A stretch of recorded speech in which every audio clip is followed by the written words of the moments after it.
உலகம் முழுவதிலும் ஆவியானவருடைய கிரியை பலமாய் வெளிப்பட ஆரம்பித்து விட்டார். அவர் சர்வலோகத்தின் ஆண்டவர், சர்வலோகத்தின் நியாயாதிபதியாய் வெளிப்பட போகிறார். அதற்கு முன்பாக சகல ஜாதி மக்களுக்கு சுவிசேஷம் தீவிரமாய் பிரசங்கிக்கப்பட்டே ஆக வேண்டும். ஒருவரும் அதை தடுக்க முடியாது. சட்டம் போட்டும் தடுக்க முடியாது, திட்டம் போட்டும் தடுக்க முடியாது. இயேசு சொன்ன வார்த்தை கட்டாயம் தீவிரமாய் நிறைவேறியே தீரும். அதைத்தான் நம்ம இப்பொழுது பார்த்தோம். ஒரு பக்கம் ஜெபிக்கிற மக்கள் எழும்பிட்டாங்க, இன்னொரு பக்கம் சுவிசேஷத்தை அறிவிக்கிற மக்கள் எழும்பியிருக்கிறாங்க. இதுதான் எழுப்புதலுக்கான முக்கியமான காரியங்கள். அப்போ நம்ம ஜெபிப்பது விருதாவாக அல்ல. நாம் ஜெபிக்கிற ஒவ்வொரு ஜெபத்துக்கும் தேவன் பதில் கொடுத்து கொண்டு இருக்கிறதை பார்க்குறீங்கள. அப்போ இன்னும் தீவிரமாக நம்ம ஜெபிக்கணும். இந்த எழுப்புதல் அக்கினி வேகமாக பரவணும். இன்னும் பலமாய் ஆவியானவர் ஊற்றப்பட்டு இன்னும் பலமான அற்புத அடையாளங்கள் நடக்கணும். இயேசுவை ஆண்டவர் என்று சகல ஜனங்களை அறிந்து ரட்சிக்கப்படணும். இதற்காக தீவிரமாக ஜெபிக்கணும். குடும்ப ஜெபம், தனி ஜெபத்தில் இன்னும் தீவிரமாக ஜெபிங்க. பாஸ்டர்மார்கள், போதகர்கள் ஞாயிற்றுக்கிழமை ஆராதனையில் ஒரு 15 நிமிஷமாவது ஜெபம் பண்ணுங்க. உங்கள் தேசம், உங்கள் கிராமம், உங்கள் பட்டணம் எழுப்புதல் அடைய அது மாதிரி கருத்தாக ஜெபம் பண்ணுங்க. பெரிய எழுப்புதலை காண்போம். சரி, இப்போ ஆண்டவருடைய வருகை சமீபம் என்பதற்கு இதெல்லாம் ஒரு பெரிய அடையாளம். இயேசு சொன்ன அடையாளங்கள் தீவிரமாய் நிறைவேறி கொண்டு வருகிறதே நம்ம பார்க்க முடிகிறது. சரி, இந்த சமயத்தில் வெளிப்படுத்தின விசேஷம், வேத புஸ்தகத்தின் கடைசி புஸ்தகம் வெளிப்படுத்தின விசேஷம், ரெவலேஷன். இது எதை குறிக்க சொல்கிறது? கடைசி காலத்தின் சம்பவங்களை ஆண்டவர் தெளிவாக வெளிப்படுத்தி யோவானை கொண்டு எழுதி தந்திருக்கிறார். ஆண்டவருடைய வருகையின் காலம் எப்படி இருக்கும், அவருடைய வருகை எப்படி இருக்கும், வருகைக்கு பிறகு என்ன நடக்கும், இந்த உலகத்தின் அடுத்த பரிமாணம் என்ன, எல்லாம் வெளிப்படுத்தின விசேஷத்தில் தெளிவாய் ஆவியானவர் எழுதி கொடுத்திருக்கிறதே நம்ம பார்க்கிறோம். இந்த நாட்களில் வெளிப்படுத்தின விசேஷத்தில் அந்த 7ஆம் அதிகாரத்தின் சம்பவங்கள், இன்னும் 13ஆம் அதிகாரத்தின் சம்பவங்கள் எல்லாம் நம்முடைய கண்களுக்கு முன்பாய் நடக்க ஆரம்பித்து விட்டதை நம்ம பார்க்க முடிகிறது. அதனால் வெளிப்படுத்தின விசேஷத்தை வாசிங்க. ஒன்றுமே புரியலை அப்படின்னு சொன்னீங்கன்னா திரும்ப திரும்ப வாசிங்க. நீங்கள் மறுபடியும் வாசிக்கும் போது பல காரியத்தை விளங்கி கொள்ள முடியும். அதை விளக்கி சொல்லுகிற சில தேவ மனிதர்கள் இருக்கிறாங்க. பிரதர் வின்சென்ட் செல்வகுமார் அவர்கள், அவங்க ஒரு பக்கம் அதை பற்றி விளக்கங்கள் சொல்கிறாங்க. பிரதர் எம்டி ஜெகன் அவங்க ரொம்ப அருமையாக இப்போ நடக்கிற நிகழ்ச்சி பைபிளில் வெளிப்படுத்தின விசேஷத்தில் எங்கே வருது அதை திரும்ப தெளிவாக வெளிப்படுத்தி காண்பித்து கொண்டு இருக்கிறாங்க. அவங்களுடைய நேற்று வர என்கிற அந்த யூடியூப் சேனலை பாருங்கள். அப்போ இந்த வெளிப்படுத்தின விசேஷமும் இப்போ நடக்கிற நிகழ்வுகளையும் ரொம்ப அழகாக வெளிப்படுத்தி சொல்லி கொண்டே இருக்கிறாங்க. இதெல்லாம் சபைக்கு தேவன் கொடுக்கிற முக்கிய செய்தி. ஹெவன்லி லேடர் மினிஸ்ட்ரிஸ் அதை டவுன்லோட் பண்ணி வைத்து கொள்ளுங்கள். அதில் நீங்கள் பாருங்கள், 2ஆம் வருகைக்கான சம்பவங்கள், உலகத்தில் இப்போ நடக்கிற சம்பவம் பைபிளில் எங்கே இருக்குது எல்லாமே விலைக்கு சொல்கிறாங்க. நீங்கள் இந்த காலத்தில் இதை தெளிவாக அறிந்து கொள்ளணும். எல்லா தெய்வ பிள்ளைகளும் வருகை குறித்து தான் இப்போ தீவிரமாக சிந்திக்கணும். வெளிப்படுத்தின விசேஷம், தானியேலின் புஸ்தகம், இந்த 2ஆம் வருகை பற்றி சொல்லப்பட்ட காரியங்களில் தீவிரம் காட்ட வேண்டும். ஏன்னா இனி காலம் செல்லாது, அதனால் கவனமாக இருக்கணும். அதனால தான் இந்த வெளிப்படுத்தின விசேஷத்தில் அந்த கடைசி கால சம்பவங்கள் எல்லாம் எழுதப்பட்டிருக்கிறது இல்லை. அதில் முதலாவது நீங்கள் பார்த்தீங்கன்னா 2-3 அதிகாரங்கள் வாசிக்கும் போது 7 சபைகளுக்கு சொல்லப்பட்ட செய்திகள் சொல்லப்படுவதை நீங்கள் பார்க்க முடியும். ஆசியாவில் இருக்கிற 7 சபைகள் வெளிப்படுத்தின விசேஷம் 2-3 அதிகாரங்களிலே நீங்கள் பார்க்க முடியும். எபேசு சபை, சிமர்னா சபை, பெர்கமு, தியத்தீரா, சர்தை, பிலதெல்பியா, லவோதிகேயா, இதெல்லாம் பட்டணங்கள், பட்டணத்தினுடைய பெயர்கள், அங்கிருந்த சபைகள். அப்போ அதுக்காக சொல்லப்பட்டது என்று சொன்னாலும் கடைசி காலத்தில் சபைகள் எப்படி இருக்கும் என்பதற்கு இதை நீங்கள் வாசித்து பார்த்தாலே உங்களுக்கு புரிந்துவிடும். சபைகளுடைய நிலைமை கடைசி காலத்தில் சபைகள் எப்படி இருக்குன்னா இப்படி தான் இருக்கும். இப்போ இருக்கிறது தான் எழுதப்பட்டு இருக்கிறது. கடைசி காலத்தில் சபைகள் இப்படி 2 காரியம் இருக்கும். அதில் ஒன்று நிறைவான காரியம், இன்னொன்று குறைவான காரியம். முதல் ஆண்டவர் நிறைவானதெல்லாம் சொல்லி பாராட்டி கொண்டே வருவார். 2வது என்னாலும் உன்னிடத்தில் ஒரு குறை உண்டு அப்படின்னு ஆண்டவர் சொல்ல ஆரம்பித்து குறைகளை சுட்டி காண்பித்து சரிப்படுத்துவதற்கான காரியத்தை சொல்லுவார். அதனால் தனிப்பட்ட கிறிஸ்தவ வாழ்க்கையானாலும், ஊழியர்களானாலும், விசுவாசிகளானாலும், சபை நடத்துகிற தேவ ஊழியக்காரர்கள், பாஸ்டர்கள், மேய்ப்பர்களானாலும் இந்த 2 காரியத்தை உணர்ந்து நல்ல ஆவிக்குரிய அனுபவம் உண்டு, கர்த்தரை துதிங்க. சரிப்படுத்த வேண்டிய காரியத்திற்கு ஓப்பன் ஹார்ட்டாக சரிப்படுத்த ஒப்பு கொடுத்து ஜெபிக்கணும். நம்ம சபைக்குள்ளே எந்தெந்த குறைபாடு இருக்குது அதுக்காக செபிக்கணும்னு ஒப்பு கொடுத்து செபிக்கணும். நீங்கள் குறைவுகளை மூடி மூடி வைக்க வைக்க சபை அழுகி நாசமாகி பிரயோஜனப்படாமல் போய்விடும். ஆண்டவரை தெளிவாக வெளிப்படுத்தி சொல்ல, சபை தான் ரட்சிக்கப்பட்டதா, கர்த்தருடைய பிள்ளைகள் தான். ஒரு பக்கம் இப்படிப்பட்ட நல்ல குணம் உங்களுக்குள்ள இருக்கிறது, ஆனால் இன்னொரு பக்கத்தில் இப்படி இருக்கிறீங்க, அதை சரிப்படுத்தி கொள்ளுங்க. எந்த நிலைமையிலிருந்து விழுந்தா என்பதை சிந்தித்து பாருங்கள். நீங்கள் அனலுமின்றி குளிருமின்றி இருக்கிறீங்க, விறுவிறுப்பா வாந்தி பண்ணி போடுவேன், சரிப்படுது அப்படிலாம் கர்த்தர் கள்ளோபதேசத்தை நீங்கள் கண்டுபிடிச்சிட்டீங்க, ஸ்தோத்திரம். இன்னும் சில கள்ளோபதேசக்காரர் உள்ள நுழைஞ்சிட்டாங்க, இதெல்லாம் சொல்லப்படுகிறாரு. அப்போ கடைசி காலத்தில் உள்ள சபைகளை குறித்து தான் ஆவியானவர் எழுதியிருக்கிறார். ஆனால் தான் ஆவியானவர் சபைகளுக்கு சொல்லுகிறதை கேட்க காது உள்ளவன் கேட்க கடவன் என்று சொல்லி இருக்கிறதை பார்க்கிறோம். ஒவ்வொரு அந்த சபை குறித்து ஆண்டவர் பேசும்போதும் அறிந்திருக்கிறேன் அந்த வார்த்தை சொல்லுகிறார். ஒவ்வொரு சபை குறித்து 7 சபைகளுக்கு சொல்லும்போது அறிந்திருக்கிறேன், உன்னுடைய கிரியைகளை நான் அறிந்திருக்கிறேன், நீ ஆண்டவருக்காக படுகிற பாடுகளை அறிந்திருக்கிறேன், உனக்கு கொஞ்சம் பலன் இருந்து தீவிரமாய் நீ சுவிசேஷ அறிவிப்பதை அறிந்திருக்கிறேன். இந்த மாதிரி ஆண்டவர் சபையை அறிந்தவர். அவருக்கு தெரியாமல் ஒன்றும் கிடையாது. சபைக்குள் இருக்கிற நிறைவும் தெரியும், குறைவும் தெரியும். அதனால் ஆண்டவர்கிட்ட மறைக்கலாம் முடியாது. அதனால் நம்ம ஆண்டவரிடத்தில் காரியங்களை சரியாக அறிக்கை செய்து ஜெபித்து ஒரு பூரண நிலைமைக்குள்ளே வர வேண்டும் என்று கர்த்தர் விரும்புகிறார். சரி, இந்த நாட்களில் நான் ரொம்ப ஜெபம் பண்ணினேன். ஜனங்களுக்கு நான் என்ன சொல்லணும் ஆண்டவரே, அடுத்து என்ன சொல்ல விரும்புகிறீர் என்ற போது ஒரு வார்த்தை திரும்ப திரும்ப ஆண்டவர் என்னோடு பேசினார். அதை வைத்து தான் கடந்த சில நாட்களாக ஜெபம் பண்ணி கொண்டே இருந்தபோது அதை குறித்து உங்களுக்கு தெளிவாக பேசும்படி கட்டளையிட்டார். என்ன காரியம் என்றால், இந்த வெளிப்படுத்தின விசேஷம் 2ஆம் அதிகாரம் 3ஆம் அதிகாரத்தில் 7 சபைகளுக்கு கர்த்தர் செய்து சொல்கிறார்ல, ஒவ்வொரு சபை குறித்து சொல்லும்போது கடைசியில் வரும்பொழுது ஒரு வார்த்தை சொல்லப்படுகிறது. ஜெயம் கொள்ளுகிறவன் எவனோ, ஜெயம் கொள்ளுகிறவன், ஜெயம் கொள்ளுகிறவர்கள் 7 இடத்துல வருகிறது. 7 இடத்துலையுமே ஜெயம் கொள்ளுகிறவர்கள் என்கிற வார்த்தை வருகிறதை நீங்கள் பார்க்க முடியும். அப்போ ஜெயம் கொள்ளுகிறவர்கள் தான் இந்த ஆசீர்வாதத்தை பெற முடியும், ஜெயம் கொள்ளுகிறவர்கள் தான் பரலோகத்தை சுதந்திரிக்க முடியும், ஜெயம் கொள்ளுகிறவர்கள் தான் இந்த கர்த்தர் வைத்திருக்கிற ஆசீர்வாதத்தை சுதந்திரிக்க முடியும் என்று வார்த்தை சொல்லப்படுகிறது. ஆகவே பலமுறை நம்ம வாசித்திருந்தும் கூட ஆண்டவர் அந்த குறிப்பிட்ட நாள் வரும்போது ரொம்ப தெளிவாக அதை விளங்க பண்ணுகிறார். பரிசுத்தவான்கள் அவங்க தான் இதை சுதந்திரிப்பாங்க, நீதிமான்கள் அவங்க தான் இதை சுதந்திரிப்பாங்க, என் இருதயத்துக்கு ஏற்றவர்கள் அவங்க தான் சுதந்திரிப்பாங்க அப்படி சொல்லாமல் ஜெயம் பெற்றவர்கள், அந்த வார்த்தை திரும்ப திரும்ப திரும்ப 7 முறை வருகிறது. ஜெயம் பெற்றவர்களுக்கு தேவன் வைத்திருக்கிற ஆசீர்வாதம் என்னன்னு பார்க்கணும். அப்போ என்ன அர்த்தம், கடைசி காலத்தில் வருகைக்கு ஆயத்தப்படுறவங்க நம்ம ஜெயிக்கிறவர்களாக இருக்கணும். அதான் ஆண்டவருடைய விருப்பம். நம்ம ஜெயிக்கிறவர்களாக இருக்கணும். நம்ம எதை ஜெயிக்கணும், எப்படி ஜெயிக்கணும், அனிதனமும் ஜெயமுள்ள ஒரு வாழ்க்கை வாழணும். ஊழியர்களாக இருந்தாலும், விசுவாசிகளாக இருந்தாலும், மிஷினரிகளாக இருந்தாலும் நீங்கள் ஜெயிக்கிறவர்களாக இல்லாமல் தோல்வி அடைஞ்சிங்கன்னா நீங்கள் இந்த ஆசீர்வாதத்தை இழந்து போயிடுவீங்க என்பதாக தான் அதுக்கு அர்த்தம். இந்த ஜெயிக்கிறவங்களுக்கு ஆண்டவர் என்ன ஆசீர்வாதம் வைத்திருக்கிறார், நம்ம எதை ஜெயிக்கணும், அது குறித்து தான் தொடர்ந்து தியானிக்க போகிறோம். நம்ம இது ஆழமாக பதித்து கொள்ளுங்க. வெளிப்படுத்தின விசேஷம் 2ஆம் அதிகாரம் எடுங்க. இந்த ஜெயிக்கிறவளுக்கு, ஜெயம் பெற்றவளுக்கு தேவன் வைத்திருக்கிற ஆசீர்வாதம் சில வசனங்களை வாசிக்க போகிற. முதலாவது வெளிப்படுத்தின விசேஷம் 2ஆம் அதிகாரம் 7வது வசனம். ஆண்டவர் முதல் எபேசு சபைக்கு எழுதிட்டு இந்த வார்த்தை சொல்லுகிறார் பாருங்க. இதெல்லாம் 334வது பக்கம் புதிய ஏற்பாட்டில் எடுத்துக்கொள்ளுங்க. ஆவியானவர் சபைகளுக்கு சொல்லுகிறதை காது உள்ளவன் கேட்க கடவன்.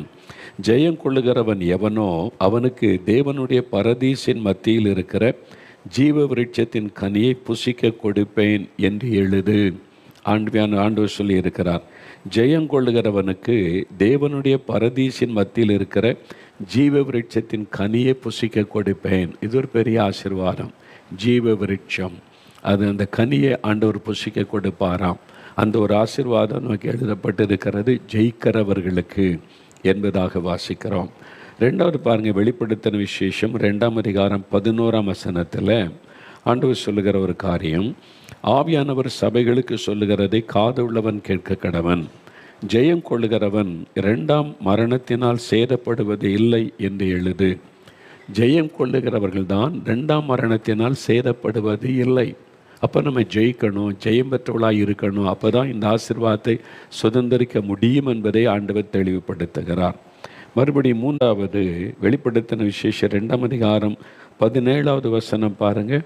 அந்த வசனம் நீ வெளிப்படுத்தல் எடுத்து வச்சுருக்கீங்களா? அந்த வசனம் பாருங்கள். ஆவியானவர் சபைகளுக்கு சொல்லுகிறதை காதுள்ளவன் கேட்க கடவன். ஜெயங்கொள்ளுகிறவனுக்கு நான் மறைவான மன்னாவை புசிக்க கொடுத்து அவனுக்கு வெண்மையான குறிக்கல்லையும் அந்த கல்லின் மேல் எழுதப்பட்டதும் அதை பெறுகிறவனை அன்றி வேறு ஒருவனும் அறியக்கூடாததுமாகிய புதிய நாமத்தை கொடுப்பேன். மறைவான மன்னாவை கொடுப்பேன், புதிய நாமத்தை கொடுப்பேன். இதெல்லாம் ஒரு ஆசீர்வாதம். பரலோகத்தில் நம்ம இந்த ஆசீர்வாதத்தை அனுபவிக்க போகிறோம், பெற்றுக்கொள்ள போகிறோம். யாருக்கு கொடுக்கப்படும் அப்படின்னு சொன்னால் ஜெயம் கொள்ளுகிறவனுக்கு. நல்ல கவனிங்க. இங்கே விசுவாசிக்கின்றையோ சீஷர்களுக்கென்றோ பரிசுத்தவான்களுக்கென்றோ அல்லது நீதிமான்களுக்கென்றோ குறிக்கப்படாமல் திரும்ப திரும்ப ஆவியானவர் சொல்லுகிறார் ஜெயம் கொள்ளுகிறவனுக்கு. அப்போ ரொம்ப கவனிக்க வேண்டிய விஷயம், நம்ம ஜெயிக்கணும். நான் ஜெயம் பெற்றவனாக இருக்கிறேன்னா எதை ஜெயிக்கணும், என்ன காரியம் ஆண்டவருடைய வசனம் சொல்லியிருக்கிறது, இதை தெளிவாக அறிந்து கொண்டு ஜெயிக்கிறவங்க தான் பரலோகத்தில் ஆசீர்வாதத்தை சுதந்திரிக்க முடியும் என்பதை ஆவியானவர் எழுதி வைத்திருக்கிறார். 4வது வெளிப்படுத்தல் 2ஆம் அதிகாரம் 26வது வசனம் பாருங்கள். 26வது வசனத்தில் ஜெயம் கொண்டு முடிவு பரியந்தம் என் கிரியைகளை கை கொள்ளுகிறவன் எவனோ அவனுக்கு நான் என் பிதாவினிடத்தில் அதிகாரம் பெற்றது போல ஜாதிகளின் மேல் அதிகாரம் கொடுப்பேன். ஜெயம் கொண்டு முடிவு பரியந்தம் என் கிரியைகளை கை கொள்ளுகிறவன் எவனோ, முடிவு பரியந்தம் தேவனுடைய கிரியைகளை கை கொள்ளணும். ஒரு முறை ரட்சிக்கப்பட்டாச்சு, ஜீவபுஸ்தகத்தில் பேர் எழுதியாச்சு, இனிமேல் எப்படி வாழலாம் கிருபை. இந்த ஏமாற்று வேலையெல்லாம் கற்றுக்கிட்ட நடக்காது. வசனத்தை நல்லா கவனித்து அறிந்து கொள்ளுங்கள். நீங்கள் ஜெயம் கொண்டு முடிவு பரியந்தம் கடைசி வரைக்கும் என் கிரியைகளை கை கொள்ளுகிறவன் எவனோ, ஆண்டவுடைய வார்த்தைகள் ஆண்டவுடைய செயல்கள் அதை கை கொண்டு நடக்கிறவன் எவனோ அவனுக்கு தான் ஜாதிகளின் மேல் அதிகாரம் கொடுப்பேன் என்று ஆண்டவர் சொல்லுகிறான். அடுத்து ஒரு காரியம் 5வது பாருங்கள். வெளிப்படுத்தின விசேஷம் 3ஆம் அதிகாரம் 5வது வசனம். ஜெயம் கொள்ளுகிறவன் எவனோ அவனுக்கு வெண் வஸ்திரம் தரிக்கப்படும். ஜீவ புஸ்தகத்திலிருந்து அவனுடைய நாமத்தை நான் கிறுக்கி போடாமல் என் பிதா முன்பாகவும் அவருடைய தூதர் முன்பாகவும் அவன் நாமத்தை அறிக்கையிடுவேன். நல்ல கவனிங்க. ஜெயங்கொள்ளுகிறவன் எவனோ அவனுக்கு வெண் வஸ்திரம் தரிப்பிக்கப்படும். அது மாத்திரம் அல்ல, ஜீவ புஸ்தகத்திலிருந்து அவனுடைய நாமத்தை நான் கிறுக்கி போட மாட்டேன். அப்போ என்ன அர்த்தம்? ஜெயிக்கிறவனுடைய பெயர்கள் தான் ஜீவ புஸ்தகத்தில் இருக்கும். நீங்கள் தோத்துட்டீங்கன்னா, தோல்வி அடைஞ்சிட்டிங்கன்னா பெயர் கிறுக்கப்பட்டு விடுன்னு அர்த்தம். அப்போ நீங்கள் ஜெயிக்கிறவளாக இருக்கணும். நீங்கள் ஜெயித்து ஜெயித்து ஜெயித்து முன்னேறி போகணும், ஜெயம் பெற்றவளாய் முன்னேறி போகணும். அவங்க பெயரை தான் ஜீவ புஸ்தகத்திலேருந்து கிறுக்க போடாமல் இருப்பேன். அப்போ ஜீவ புஸ்தகத்தில் பெயர் எழுதப்பட்டாலும், நான் ரட்சிக்கப்பட்டேன், என் பெயர் ஜீவ புஸ்தகத்தில் எழுதப்பட்டு இருக்கிறது என்று சொன்னாலும் கிறுக்கப்படாதபடி நீங்கள் பாதுகாப்பாக வைத்து கொள்ளணுமானால் ஜெயிக்கிறவங்களாக இருக்கணும். அதான் வசனம் சொல்லுகிறார், ஆண்டவரே சொல்கிறார். அப்போ நீங்கள் ஜெயம் கொண்டவர்களாக நின்றாதான் உங்களுடைய ஜீவ புஸ்தகத்தில் இருக்கிற பெயரும் பாதுகாக்கப்பட்டு பரலோக ராஜ்யத்துக்குள்ளே பிரவேசிக்க முடியும் என்பதை நீங்கள் மறந்துடக்கூடாது. அடுத்து 6வது வெளிப்படுத்தின விசேஷம் 3ஆம் அதிகாரம் 12ஆம் வசனம் பாருங்கள். ஜெயம் கொள்ளுகிறவன் எவனோ அவனை என் தேவனுடைய ஆலயத்திலே தூணாக்குவேன். அது நின்று அவன் ஒரு காலம் நீங்குவதில்லை. என் தேவனுடைய நாமத்தையும் என் தேவனால் பரலோகத்தில் இருந்து இறங்கி வருகிற புதிய எருசலேமாகிய என் தேவனுடைய நகரத்தின் நாமத்தையும் என் புதிய நாமத்தையும் அவன் மேல் எழுதுவேன் என்று கர்த்தர் சொல்லுகிறார். ஜெயங்கொள்ளுகிறவன் தேவனுடைய ஆலயத்திலே தூணாக்குவேன் என்பதாக ஆண்டவர் சொல்லுகிறார். 7வது கடைசியாக பாருங்கள். வெளிப்படுத்தல் 3ஆம் அதிகாரம் 21வது வசனம். நான் ஜெயம் கொண்டு என் பிதாவினுடைய சிங்காசனத்திலே அவரோடு கூட உட்கார்ந்தது போல ஜெயம் கொள்ளுகிறவன் எவனோ அவனும் என்னுடைய சிங்காசனத்தில் என்னோட கூட உட்காரும்படி அருள் செய்வேன். எவ்வளோ பெரிய பாக்கியம்! ஜெயிக்கிறவங்களுக்கு தான் இயேசுவோடு கூட அவர் பக்கத்தில் சிங்காசனத்தில் உட்காருவதற்கு அருள் செய்வேன் என்று ஆண்டவர் சொல்லுகிறார். இந்த 7 காரியமாக நீங்கள் பாருங்கள். சபைகளுக்கு, விசுவாசிகளுக்கு, தெய்வ பிள்ளைகளுக்கு சொல்லப்பட்ட முக்கியமான செய்தி. அப்போ இந்த கடைசி காலத்தில், வருகையின் காலத்தில் நம்முடைய மனதில் ஆழமாய் பதிக்க வேண்டிய காரியம், நான் ஜெயிக்கிறவனாக இருக்கணும், ஜெயம் பெற்றவனாக இருக்கணும் என்பது தான். அதுதான் ஆண்டவருடைய எதிர்பார்ப்பு. என்பதை மறந்துடக்கூடாது. சரி, நம்ம ஜெயிக்கணும் என்பதுதான் கர்த்தருடைய விருப்பம் இல்லையா? அப்போ அந்த ஜெயத்தை பற்றி தேவன் பல காரியத்தை நமக்கு சொல்லி இருக்கிறார். அதில் ரொம்ப கவனம் செலுத்த வேண்டியது முக்கியமான அவசியம். 1 கொரிந்தியர் 15ஆம் அதிகாரம் 57வது வசனம் எடுங்க. 1 கொரிந்தியர் 15ஆம் அதிகாரம் 57வது வசனம் எடுத்துட்டிங்களா? புதிய ஏற்பாட்டில் 243வது பக்கம். அதில் பாருங்கள், 57வது வசனம் வாசிக்கிறேன். நம்முடைய கர்த்தராகிய இயேசு கிறிஸ்துவினாலே நமக்கு ஜெயம் கொடுக்கிற தேவனுக்கு ஸ்தோத்திரம். நமக்கு ஜெயம் கொடுக்கிற தேவனுக்கு ஸ்தோத்திரம். அங்கே ஆண்டவர் சொல்லுகிறார், ஜெயிக்கிறவர்கள், ஜெயம் பெற்றவர்கள், அவங்களுக்கு தான் இந்த ஆசீர்வாதம், பாக்கியம் எல்லாமே. அப்போ நம்ம ஜெயிக்கிறவளாக இருக்கணும். நீங்கள் விசுவாசியாக இருக்கலாம், சீஷராக இருக்கலாம், மிஷினரியாக இருக்கலாம், போதகராக இருக்கலாம், மெய்ப்பராக இருக்கலாம், சுவிசேஷகராக இருக்கலாம், தீர்க்கதரிசியாக இருக்கலாம், யாரை வேணுமானாலும் இருங்க. எந்த விதமான அழைப்புக்கு அழைக்கப்பட்டவளும் இருங்க, ஜெயிக்கிறவளாக இருக்கணும். இதில் தான் கவனம் செலுத்தணும். அந்த ஜெயத்தை நமக்கு கொடுக்க நம்முடைய கர்த்தராகிய இயேசு கிறிஸ்துவினாலே நமக்கு ஜெயம் கொடுக்க இயேசு ஆயத்தமாக இருக்கிறார். நம்மை பலப்படுத்தி ஜெயத்தின் பாதையில் நடத்தி செல்ல இயேசு ஆயத்தமாக இருக்கிறார். கர்த்தராகிய இயேசு கிறிஸ்துவினாலே நமக்கு ஜெயம் கொடுக்கிற தேவனுக்கு ஸ்தோத்திரம். இந்த ஜெயன உடனே வெறுமனே எக்ஸாம் பரீட்சை, அப்புறம் இந்த எக்ஸாம் எழுதுகிற என்ட்ரன்ஸ் எக்ஸாம், இந்த எக்ஸாம் பற்றியே தான் இந்த வசனம் பயன்படுத்த. ஜெயிக்கிறவங்க நீங்கள் ஜெயிப்பீங்க, அதான் நம்ம சொல்லி பழகிட்டோம்ல. அது மாதிரி என்ட்ரன்ஸ் எக்ஸாமில் ஜெயிப்பீங்க, மார்க் வரும், நீங்கள் ஜெயித்துருவீங்கன்னு. அதுக்கு அது எழுதப்பட்டிருக்குதுன்னா இல்லை, அது ஒரு பகுதி. நம்ம ஜெயிக்க வேண்டிய முக்கியமான காரியத்தை குறித்து நீங்கள் அறிந்து கொள்ள வேண்டும். அதுதான் கர்த்தர் விரும்புகிற ஒரு காரியம். இப்போ நம்ம ஜெயிக்கணுமானா நம்ம என்ன செய்யணும்? பரீட்சை வரும், பரீட்சை வைப்பாங்க, அதில் ஜெயிக்கணும் அப்படின்னு நினைக்கிறேன்ல. எக்ஸாமில் பிள்ளைகள் ஜெயிக்கணும். வேலை தேடுவாங்க, வேலையில் நான் ஜெயிக்கணும், ஜெயித்தா தான் அடுத்த ப்ரொமோஷன்லாம் கிடைத்து போக முடியும். வியாபாரம் செய்கிறோம், வியாபாரத்தில் நான் ஜெயிக்கணும், நான் செய்கிற வியாபாரத்தில் ஜெயிக்கணும். எல்லாத்துலேயுமே விளையாட்டு வீரர்கள் பார்த்தா விளையாட்டில் நான் ஜெயிக்கணும், வாழ்க்கையில் அதை லைஃப்பில் நான் ஜெயிக்கணும், என் குடும்பத்தில் வாழ்க்கையில் ஜெயிக்கணும். எந்த காரியத்திலையுமே ஜெயம்தான் கண்மனால் நிற்கும். நான் இந்த காரியத்தில் ஜெயிக்கணும், நான் இந்த காரியத்தில் வெற்றி பெறணும். அப்போ நம்முடைய வாழ்க்கையின் ஒவ்வொரு கட்டத்திலும் நம்ம ஜெயிக்கணும்னு கர்த்தர் விரும்புகிறார். அந்த ஜெயம் கொடுக்க இயேசு ஆயத்தமாக இருக்கிறார். இயேசுவால் எப்படி ஜெயம் கொடுக்க முடியும் அப்படின்னு நினைக்கிறீங்களா? என்ன கொலோசியர் 2ஆம் அதிகாரம் 14-15 வசனம் பாருங்கள். கொலோசியர் 2ஆம் அதிகாரம் 14-15 வசனங்கள். இயேசு கிறிஸ்துவின் மூலமாக தான் நமக்கு ஜெயிக்க முடியும். இயேசு கிறிஸ்துவின் மூலமாக தான் ஜெயம் உண்டாகும். இப்போது கொலோசியர் 2ஆம் அதிகாரம் 14-15 வசனம் பாருங்கள். நமக்கு எதிரடையாகவும் கட்டளைகளால் நமக்கு விரோதமாகவும் இருந்த கையெழுத்தை குலைத்து அதை நடுவில் இராதபடிக்கு எடுத்து சிலுவையின் மேல் ஆணி அடைத்து துரைத்தனங்களையும் அதிகாரங்களையும் உரிந்து கொண்டு வெளியரங்கமான கோலமாக்கி அவைகளின் மேல் சிலுவையிலே வெற்றி சிறந்தார். இயேசு கிறிஸ்து சிலுவையிலே வெற்றி சிறந்தார். அவர் சாத்தானை ஜெயித்தார், உலகத்தை ஜெயித்தார். அவர் இந்த உலகத்தினுடைய சகல பிசாசனுடைய கிரியைகளையும் ஜெயித்தார், மரணத்தை ஜெயித்தார். அவர் சிலுவையிலே வெற்றி சிறந்தார். ஏன் அவர் இதுக்கு வெற்றி சிறக்கணும்? அவர் இதுக்கு ஜெயிக்கணும்? நமக்காக, உங்களுக்காக, எனக்காக, அவரை பின்பற்றவங்களுக்காக, அவரை ஏற்றுக்கொள்கிறவங்களுக்காக தான் அவர் ஜெயம் எடுத்தார். நமக்கு ஜெயம் கொடுக்க அவர் சிலுவையில் எல்லாவற்றையும் வெற்றி சிறந்து தான் சொல்லுகிறார், நான் ஜெயித்துட்டேன், உனக்காக நான் உனக்கு உதவி செய்கிறேன், நீ ஜெயிப்ப, நீ வெற்றி பெறுவ என்பதாக ஆண்டவர் சொல்லுகிறார். ஆனால் தான் பவுல் சொல்கிறார் பாருங்களேன். ரோமர் 8ஆம் அதிகாரம் 37ஆம் வசனம். ரோமர் 8ஆம் அதிகாரம் 37வது வசனம் எடுங்க. ரோமர் 8:37 வேத புஸ்தகத்தில் ரோமர் 8ஆம் அதிகாரம் எடுத்துட்டிங்களா? புதிய ஏற்பாட்டில் 217வது பக்கம். இப்போ பாருங்கள், இவைகள் எல்லாவற்றிலேயும் நாம் நம்மில் அன்பு கூறுகிறவராலே, நம்மில் அன்பு கூறுகிறவர் யார்? அவர் இயேசு கிறிஸ்து. இயேசு கிறிஸ்துவினாலே முற்றும் ஜெயம் கொள்ளுகிறவர்களாய் இருக்கிறோமே. முற்றிலும் ஜெயம் கொள்ளுகிறவர்கள், அதான் சொல்லப்படுகிறது. நான் முற்றிலும் ஜெயம் கொள்ளுகிறவர்களாக இருக்கும். மோர் தென் கான்கரர்ஸ். நான் முற்றிலும் ஜெயிக்கிறவர்கள். நாம் ஜெயிக்கிறவர்கள், நம்மை ஜெயிக்கணும். நம்மை ஜெயிக்க வைக்க தான் சிலுவையில் அவர் வெற்றி சிறந்தார்.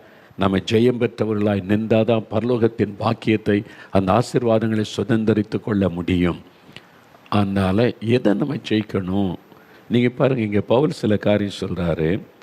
அவர் ஜெயித்த காரியம் 36ஆம் வசனத்தில், கிறிஸ்துவின் அன்பை விட்டு நம்மை பிரிப்பவன் யார்?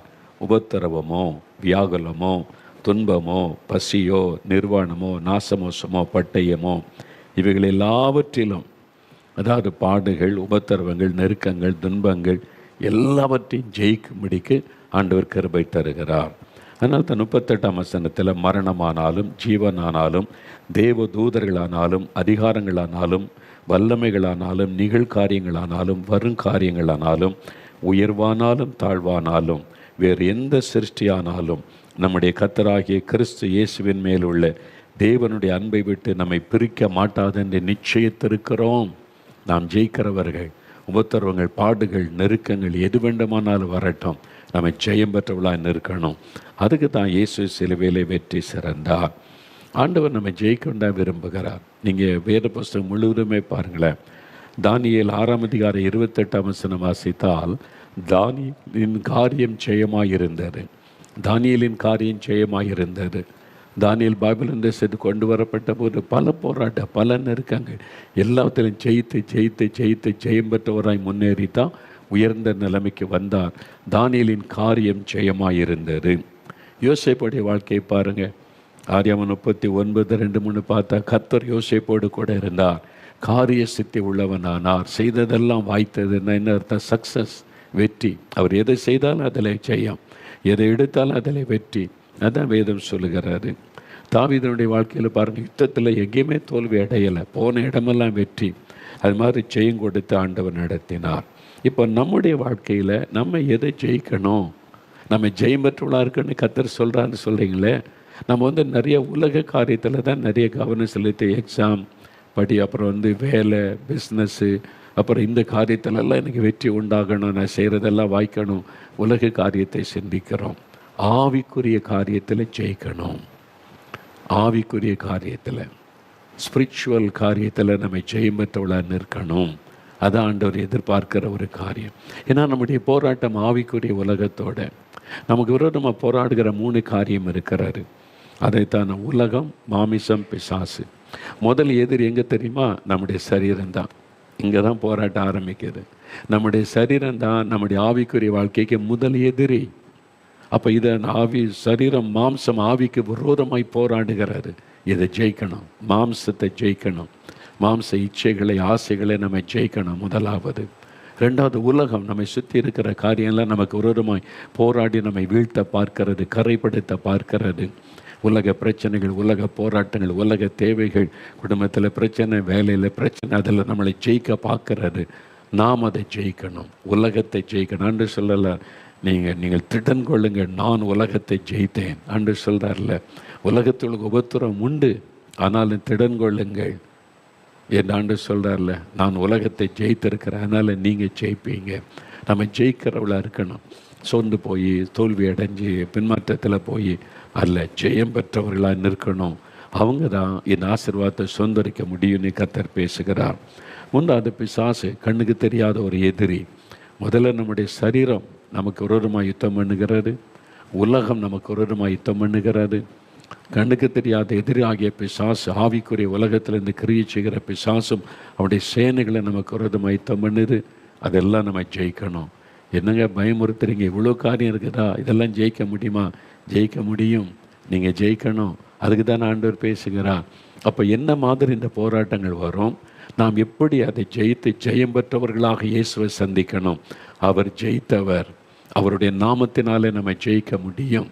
பிரச்சனை நம்மை முடக்கிவிட முடியாது, சோதனைகள் நம்மை வீழ்த்திவிட முடியாது, எதிர்ப்புகளும் பரிகாசங்களும் நம்மை சோர்ந்து போய் முடக்கிவிட முடியாது. நாம் அதையெல்லாம் ஜெயிக்கிறவர்கள், அதையெல்லாம் மேற்கொள்ளுகிறவர்கள். வேலையில் என்ன பிரச்சனை வரும், குடும்பத்தில் பிரச்சனை வரும், ஊழியனாலே மற்றவளை விட 1000 மடங்கு பிரச்சனை வரும், போராட்டம் வரும். ஒவ்வொன்றும் நமக்கு விரோதமாக எழும்பி தாக்குதல் நடத்தும். நம்ம ஜெயிக்கணும். நான் கடந்து வந்த இந்த 50 வருஷ ஊழிய பாதையில் பல போராட்டங்களை சந்தித்து ஒவ்வொன்றிலும் கர்த்தர் ஜெயங்கொடுத்து நடத்தி கொண்டு வந்து நிறுத்தி இருக்கிறார். நம்ம இன்னும் ஜெயிக்கணும், நீங்கள் ஜெயிக்கணும். அது ஆண்டவர் விரும்புகிறார். ஜெயம் பெற்றவர்கள், நம்ம ஜெயம் பெற்றவர்களாக எழும்பணும் ஆண்டவருக்காக, ஜெயம் பெற்றவர்களாய் நிமிர்ந்து நிற்கணும் ஆண்டவருக்காக. நம்ம சோர்ந்து முடங்கி நான் சோர்ந்துட்டேன், பின்வாங்கிட்டேன், பலவீனப்பட்டுட்டேன், இனி அந்த வார்த்தைகளே வரக்கூடாது. எத்தனை போராட்டம் வந்தாலும் நான் ஜெயிக்கிறவனாய் நிலை நிற்க இயேசு எனக்கு பலன் கொடுக்கிறான்னு சொல்லணும்.